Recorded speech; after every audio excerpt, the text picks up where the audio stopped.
A descoberta da BCG revolucionou a medicina. Usada desde 1921 na França, a vacina salvou as vidas de milhões de crianças no mundo, protegendo das formas mais graves da tuberculose, a meningite tuberculosa e a tuberculose miliar, difíceis de tratar e que levam rapidamente à morte. Mas a eficácia em relação à manifestação pulmonar da doença ainda não é suficiente. Quase 100 anos depois, a tuberculose ainda é um desafio para a saúde pública.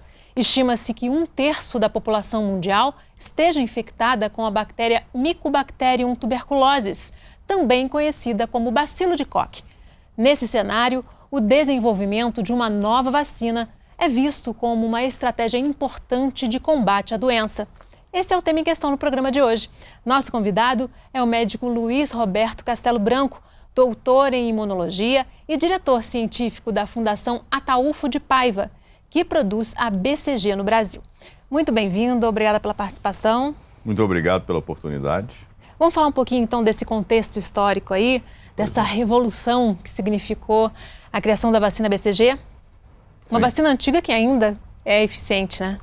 Ela é a vacina mais antiga utilizada mundialmente, quer dizer, tem a febre amarela também, mas o BCG, ele foi utilizado desde a década de 20, utilizado no mundo inteiro. Atualmente ele é utilizado basicamente nos países que têm problema de tuberculose, então são os países não desenvolvidos. É uma vacina que chegou ao Brasil na década de 20, ela chegou e foi desenvolvida pelo professor Arlindo de Assis, ele recebeu da França e fez todo o seu desenvolvimento na Fundação Ataulfo de Paiva, da qual eu sou o diretor. E a Fundação Ataulfo de Paiva produz ela desde 1930, continuamente. Então, é uma vacina que é dada, inicialmente era uma vacina que era dada por via oral, atualmente é uma vacina que é dada por injeção. E ao nascimento. Quando a vacina da tuberculose foi criada, havia uma verdadeira tragédia, né? Milhares e milhares de mortes por tuberculose no mundo. Era assim, quando você pega a história da humanidade, você vê que tuberculose foi o que mais matou em termos de doenças infecciosas. E você tem múmias do Antigo Egito que já tiveram tuberculose.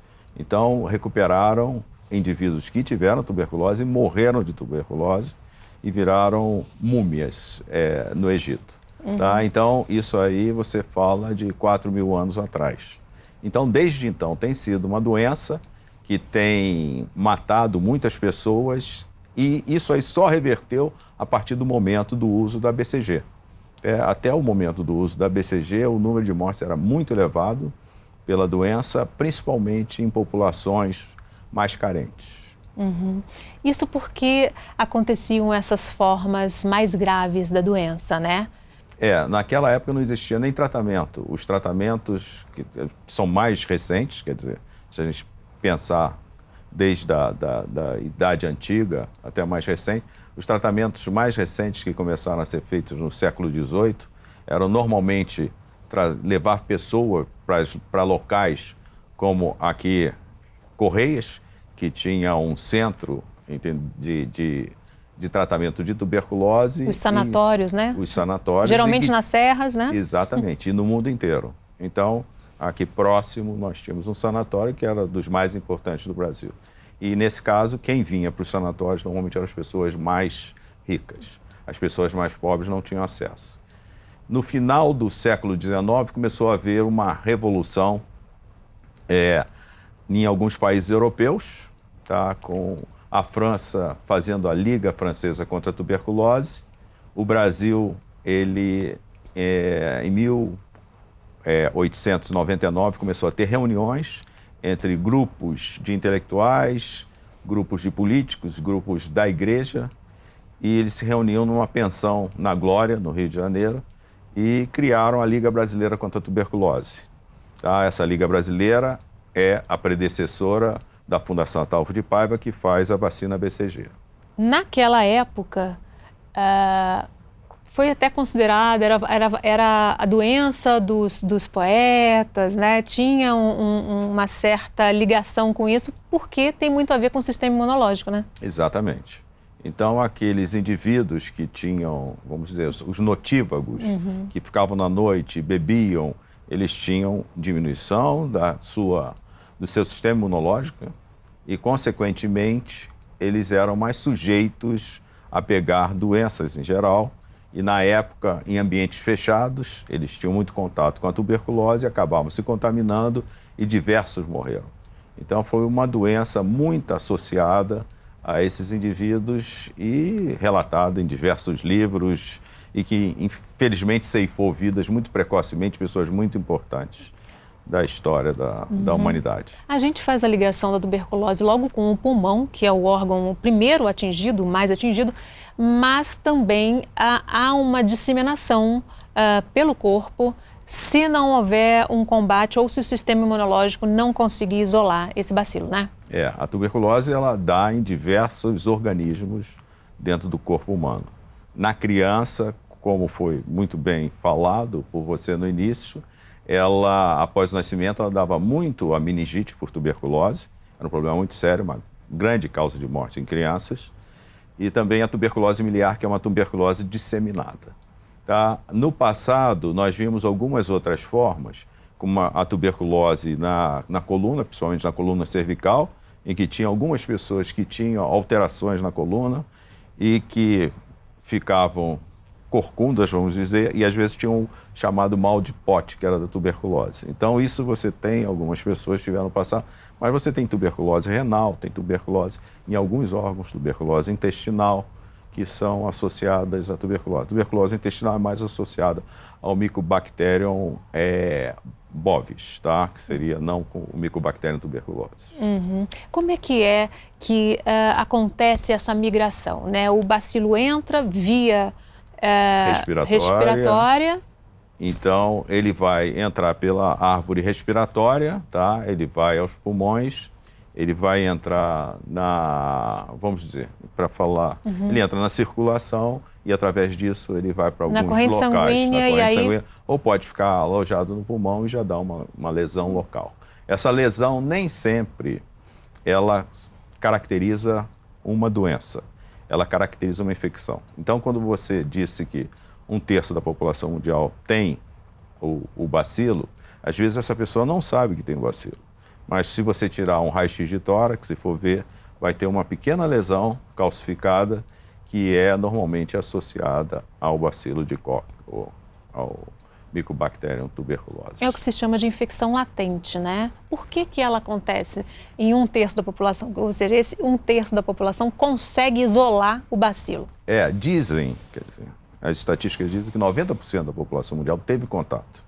E desses 90%, então 33%, vamos dizer, eles fazem o bacilo. Os outros não têm nem essa... Eles já tiveram contato, eles vão ter uma alteração compatível com quem teve o contato, mas não tem esse bacilo... No corpo, isolado, no pulmão. No pulmão ou em um outro órgão, normalmente é no pulmão, e que quando essa pessoa envelhece ou quando ela adoece, quando ela tem uma imunodepressão, ou uma imunossupressão, no caso de uma doença como a AIDS, ela manifesta essa tuberculose. Ou seja, esse bacilo que está ali adormecido, ele pode ser reativado. Exatamente. Exatamente. Ele tem, em volta dele, tem todo células do sistema imunológico que deixam ele isolado. Então, a partir do momento que acha a baixa dessa resposta imunológica, esse bacilo, que estaria adormecido, ele se apresenta e causa a doença. E essa parcela da população é um dos motivos de preocupação, né, das autoridades de saúde e também das pesquisas, né, para que elas não venham a manifestar a doença, né? Sim, essa parcela é uma das grandes preocupações. A maior preocupação, sem dúvida nenhuma, é com as crianças e com os adolescentes. Então, hoje o BCG ele protege muito bem as crianças, mas quando começa a chegar na idade da adolescência, quer dizer, esse indivíduo já começa a perder sua proteção. Então, você vê que há necessidade de uma nova vacina para prevenir a partir da adolescência e início da idade adulta. Isso porque a duração dessa imunização chegaria mais ou menos o que, nos 20 anos? A duração, isso eu estou falando de todas as vacinas BCG. Nós temos essa vacina BCG brasileira, mas tem outras. Elas variam muito, então existe uma proteção que vai de 20%, entendeu? Até mais de 50% nessa idade adulta. Tá? E associado a alguns fatores que acabam favorecendo o aparecimento da doença nessa idade, principalmente fatores como desnutrição, uso de drogas, aglomerações, pessoas que moram junto com outras pessoas que têm tuberculose. O exemplo clássico são as prisões. Então, isso tudo favorece o aparecimento da doença. Você falou aí dos outros tipos, né, de vacina, né, as outras estirpes, né? Existem pelo menos 4, não é isso, que são reconhecidos pela Organização Mundial de Saúde, né? A Organização Mundial de Saúde, ela reconhece algumas estirpes. A brasileira, a japonesa, a dinamarquesa, são as principais, tá? E tem a russa também, a cepa russa. Seriam as 4 principais. Tá? Existem outras estirpes que ainda não estão bem estudadas pela Organização Mundial da Saúde. Essas estirpes, inclusive, são vacinas referência da OMS. Tá? A nossa, o BCG Morro Rio de Janeiro, é uma vacina referência. Então, se você quer fazer qualquer pesquisa em relação a BCG ou novas vacinas contra a tuberculose, você usa como padrão comparativo um desses BCGs. Normalmente a que é mais usada é a dinamarquesa, porque foi a primeira a ser referenciada pela OMS. Mas você pode fazer com a nossa, já tem diversos grupos que estão fazendo estudos usando a nossa como uma vacina referência. E a brasileira é uma das mais estudadas do mundo, né? A brasileira é a mais estudada junto com a japonesa. A japonesa também é muito bem estudada. Tá? Então, nós sabemos praticamente tudo da nossa vacina em relação ao que nós podemos saber no momento. Tá? Então, nós temos o professor Maurício Barreto, da Universidade Federal da Bahia, fez um estudo espetacular em termos, um estudo clínico de acompanhamento de criança em Salvador e Manaus, e ele mostrou que a vacina ela tem baixos efeitos adversos, um número muito baixo de efeitos adversos e tem uma boa imunogenicidade. Então, é o trabalho mais completo que existe sobre o assunto, com mais de 200 mil crianças que estão ainda sendo acompanhadas. Ok? E você já pode assistir a programação da Fase TV ao vivo no YouTube. Passa lá no youtube.com/fmpfase. No nosso canal você também pode conferir os episódios que já foram ao ar, rever ou compartilhar algum programa. Vamos fazer um rápido intervalo. No próximo bloco, a gente continua falando sobre as novas estratégias de combate à tuberculose. O Em Questão volta em instantes. Até já!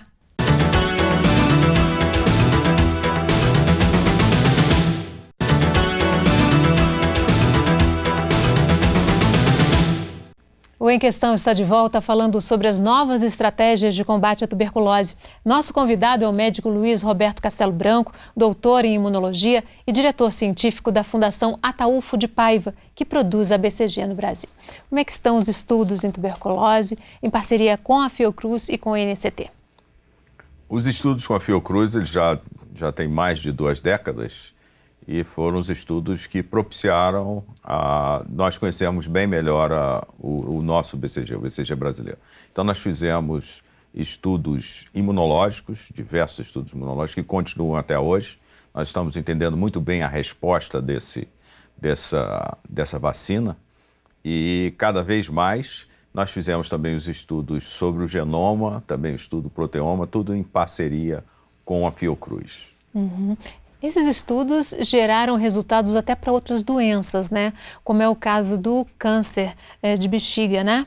Exatamente. Esse aí foi um estudo que nós fizemos, que foi até patrocinado pela FINEP, e que nós, então, adaptamos, porque nós não desenvolvemos esse BCG para câncer de bexiga. Nós utilizamos a mesma metodologia que era utilizada em outros países e nós adaptamos ao nosso BCG, que você tem que fazer algumas alterações na formulação do BCG, que é usado intradermicamente, para usá-lo dentro da bexiga, tá? Para o câncer da bexiga. Então, nós fizemos essas adaptações, os estudos foram pagos pela FINEP, e foram estudos que tiveram a FAP, a Fundação Ataulfo de Paiva, fez com colaboração também com a Fiocruz. Em relação ao INCT em tuberculose, nós fazemos parte desse grupo, e nesse grupo nós já conseguimos desenvolver diversos estudos sobre resposta imunológica, alguns estudos bastante interessantes. Um deles foi o que nos propiciou virar reagente, uma vacina que seria a vacina reagente referência da OMS. Então, tudo dentro de um estudo do Instituto Nacional de Ciência e Tecnologia em Tuberculose. Então, quer dizer, é ótimo. Os grupos são muito bons, tanto da Fiocruz quanto o pessoal do INCT em tuberculose. O grupo de vacina é o pessoal de Porto Alegre, do Rio Grande do Sul. Então, temos ótimos resultados. Estamos aqui porque a faculdade de Petrópolis é parceira também, e nós estamos com boas perspectivas e alguns resultados preliminares bem interessantes. Então, é muito bom, muito bom. Então, e hoje é um dia de reunião desse grupo nosso. E estou muito feliz porque tivemos bons resultados. Voltando à questão do câncer de bexiga, ou seja, a BCG foi utilizada como base, né, para esse tratamento e com resultados melhores do que os quimioterápicos que eram utilizados até então? O interessante disso tudo é que o tratamento de primeira escolha é o uso do BCG intravesical, tá? Os quimioterápicos, eles não têm uma resposta tão boa. Então, o indivíduo que tem o câncer superficial de bexiga, ele vai ter aquela lesão, ela através de via endoscópica, fazem a retirada daquela lesão, fazem uma cauterização da lesão e depois de algum tempo começa a fazer o uso do BCG intravesical.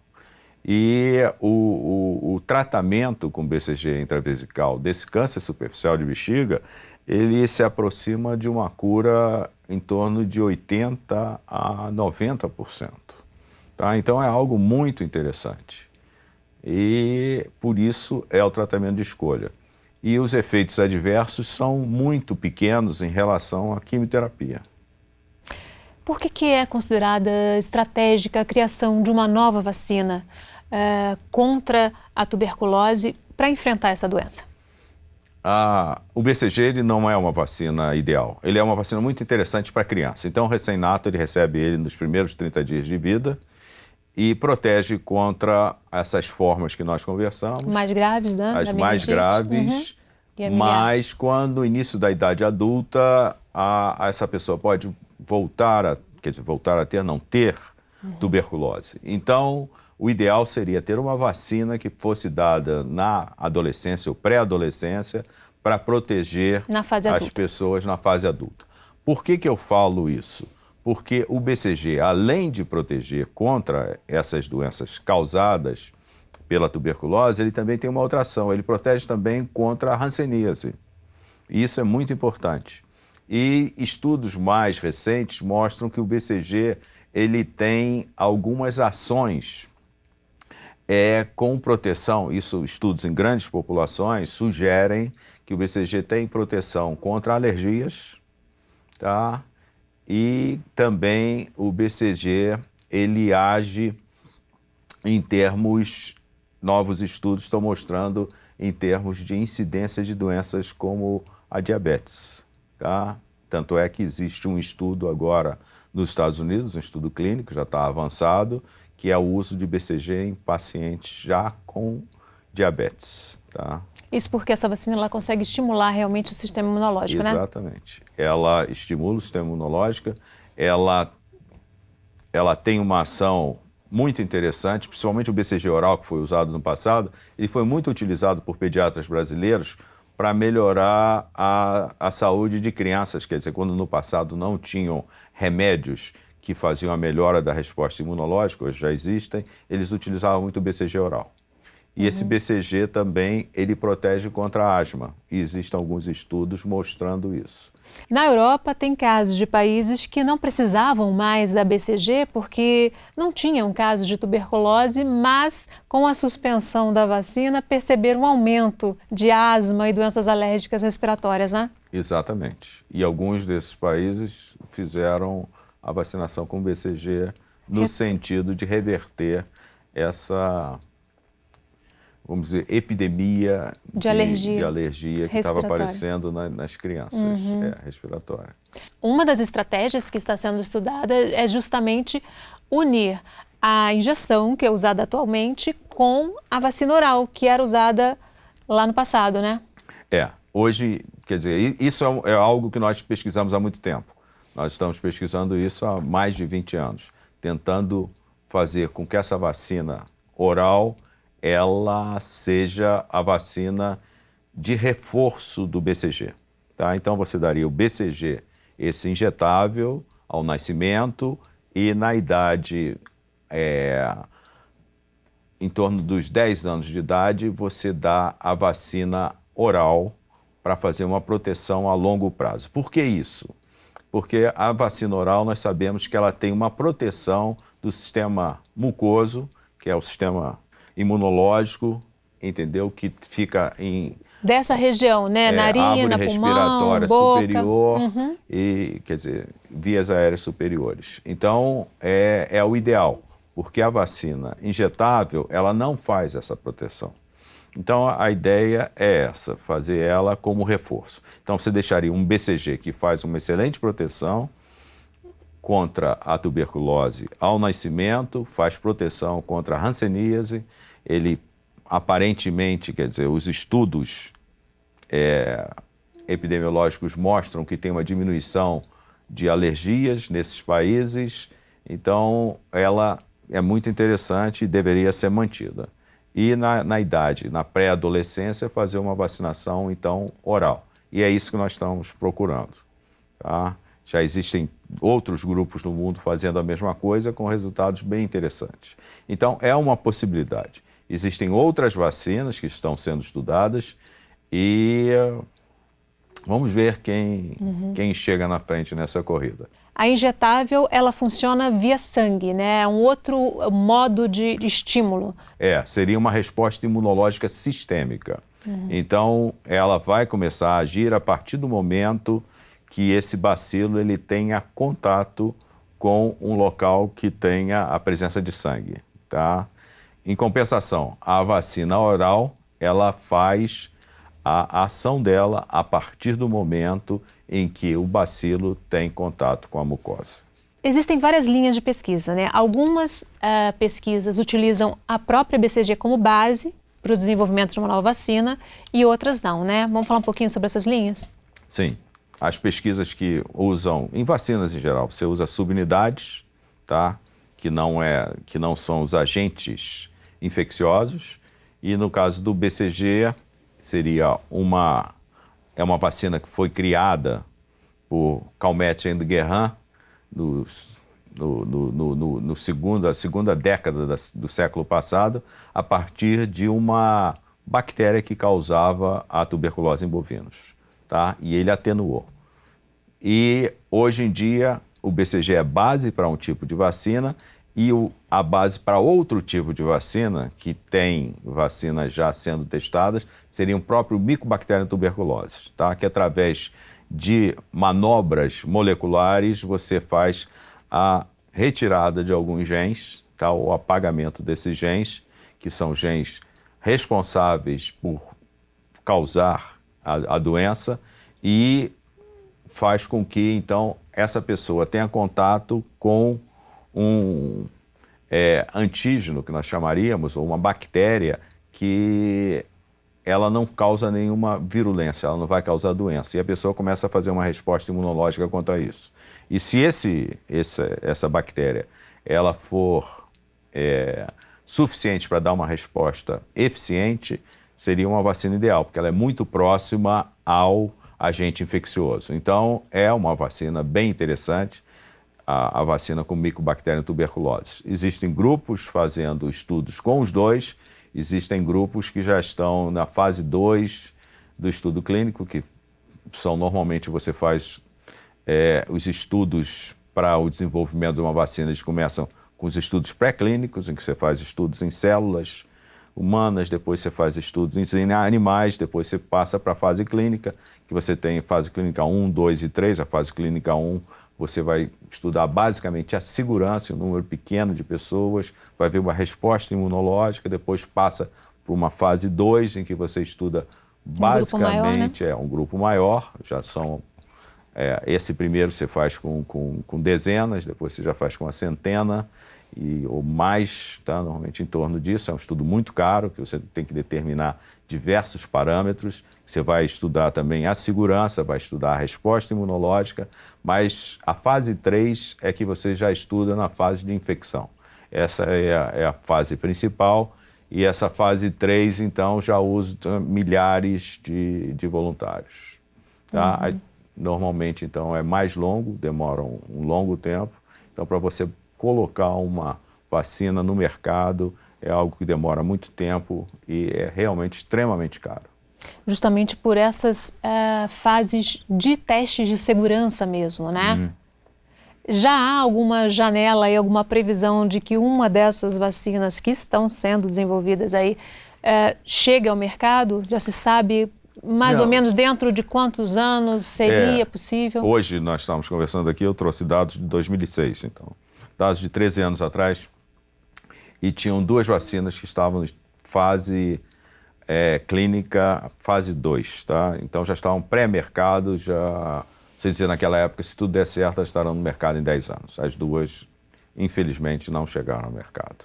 Então, fazer a previsão de qualquer vacina chegando ao mercado é muito difícil.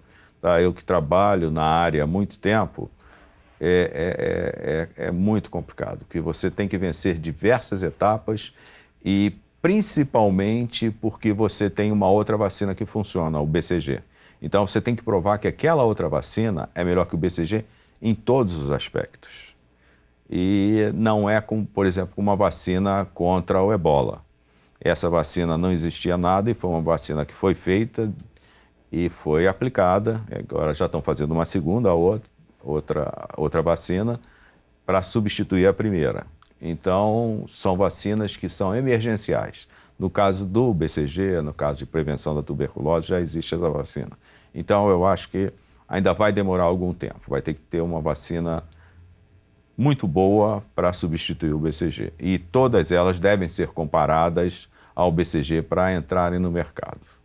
Ok, você também pode acompanhar a Fase TV na internet quando e onde você estiver. E agora também com a programação ao vivo, hein? O endereço está aí na sua tela, youtube.com/fmpfase. Faça sua inscrição e receba os alertas dos novos episódios. Vamos fazer mais um rápido intervalo. No próximo bloco, a gente continua falando sobre as novas estratégias de combate à tuberculose. Até já!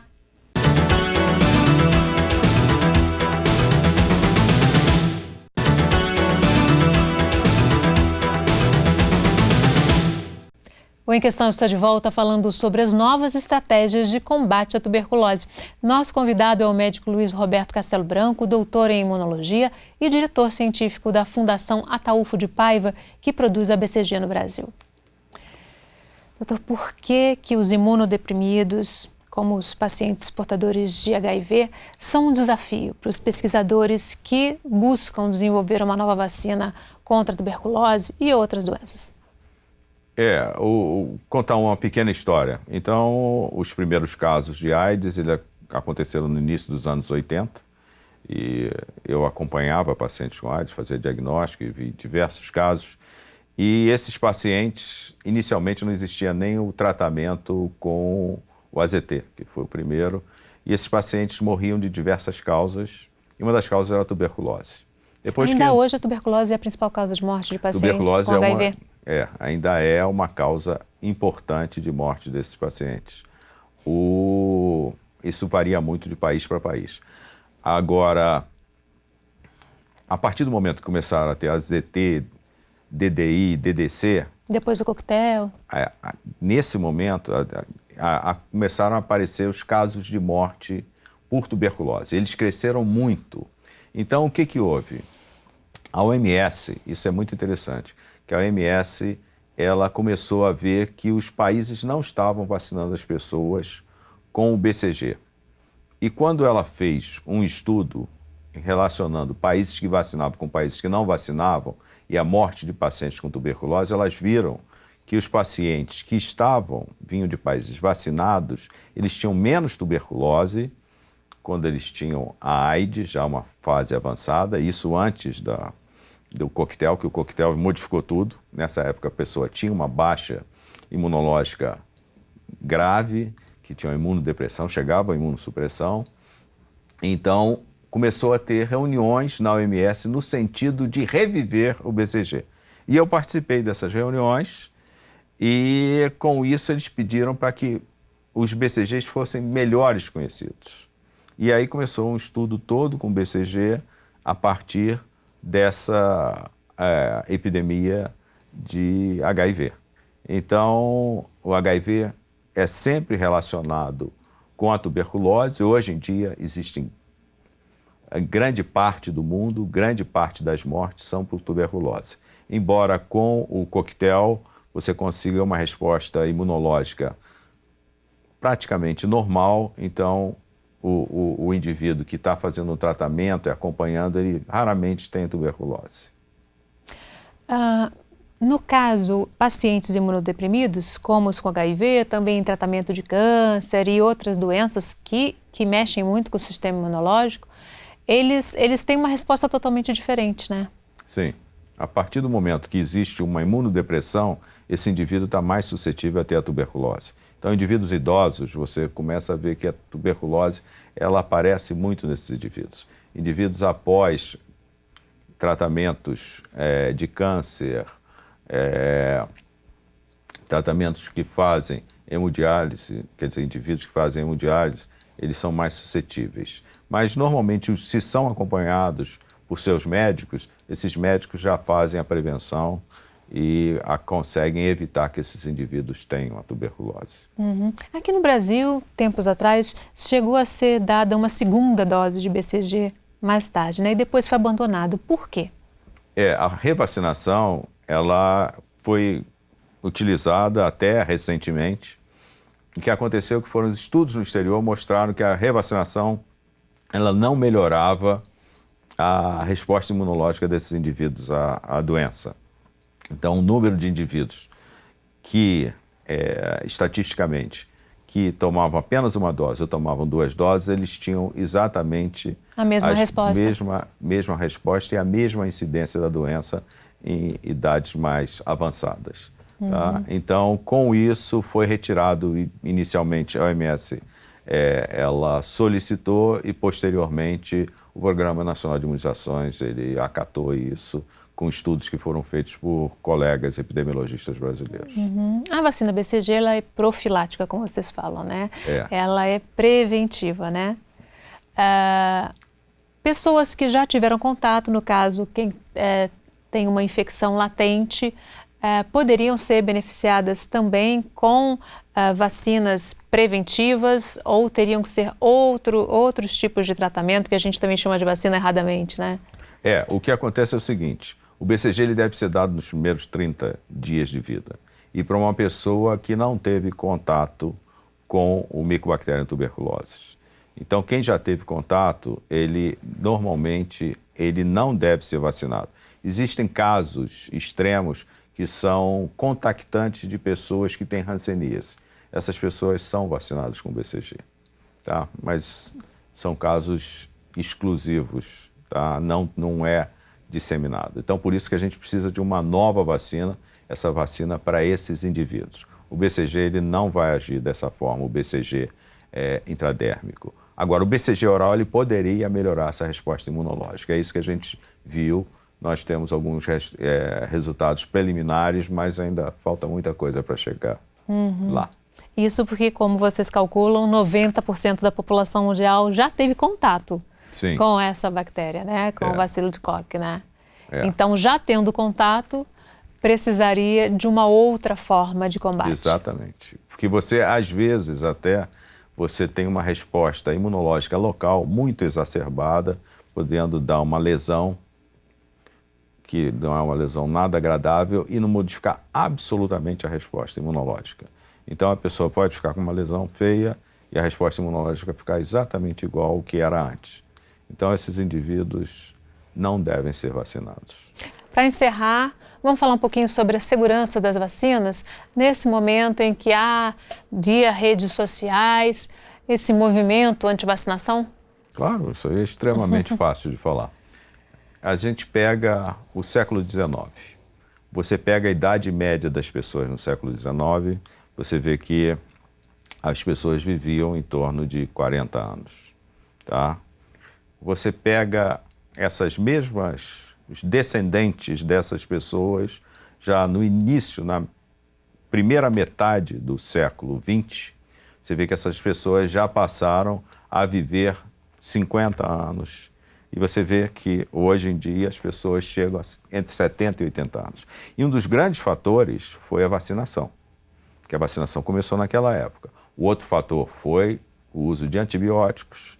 E o terceiro fator importante é em termos de tratamento de água e esgoto. Então são os três grandes fatores.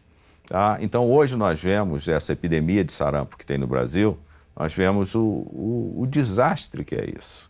Então as pessoas não se vacinaram, não se preveniram e hoje estão sujeitas a ter uma doença que estava controlada em nosso país, que infelizmente entrou por problemas, não vale a pena conversar, e que está apavorando a população brasileira.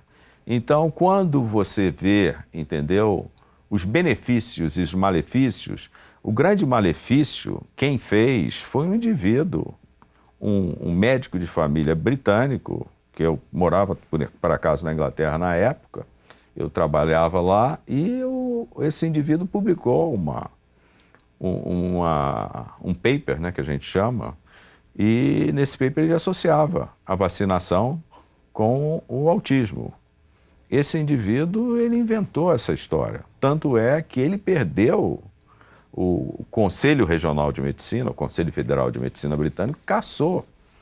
E ele não é mais médico. E a pesquisa que ele alegava era fraudulenta, né? Tudo foi comprovado que não... Tudo fraudulento. Então, quer dizer, infelizmente, as pessoas, elas acreditam naquilo.